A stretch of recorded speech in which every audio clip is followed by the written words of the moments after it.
स्वरूपाय कमण्डलुधराजता नमस्ते दण्डसिंहाय दस्युसिंहाय ते नमः नमस्ते श्वेतसिंहाय श्वेतसिंहाय ते नमः नीलसिंहाय नीलाय रक्तसिंहाय ते नमः नमो हरितसिंहाय सोम्रसिंहाय ते नमः मूलसिंहाय मूलाय बृहत्सिंहाय ते नमः पातालस्थितसिंहाय नमः पर्वतवासिने नमो जलस्थसिंहाय अन्तरिक्षस्थिताय च कालाग्निरुद्रसिंहाय दण्डसिंहाय ते नमः अनन्तजिह्वसिंहाय अनन्तगतये नमः नमोऽस्तु वीरसिंहाय बहुसिंहस्वरूपिणे नमो विचित्रसिंहाय नारसिंहाय ते नमः भयङ्करसिंहाय नरसिंहाय ते नमः रुद्राब्धिमेखलायैव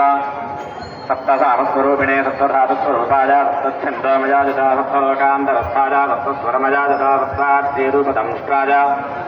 सप्ताश्वरथरूपिणे स्वच्छाय स्वच्छरूपाय स्वच्छन्दाय नमो नमः श्रीवत्साय सुवेदाय सुजयस्तुतमोत्तये श्रवाय शूराय भोगाय सन्विने शक्राय सुरनाथाय सुलभाय शुभाय च सुदर्शनाय दूताय निरुक्ताय सुप्रभाव स्वभावाय ममाय विभवाय च विशाखाय विशाखाय सुमुखाय सुखाय च सुनखाय सुदंष्ट्राय सुमुखाय सुखाय च नमः खट्वाङ्गहस्ताय केटमुद्गरपाणये साङ्ख्याय सुरमुख्याय प्रख्यातप्रभवाय च खगेन्द्राय मृगेन्द्राय नगेन्द्राय ध्रुवाय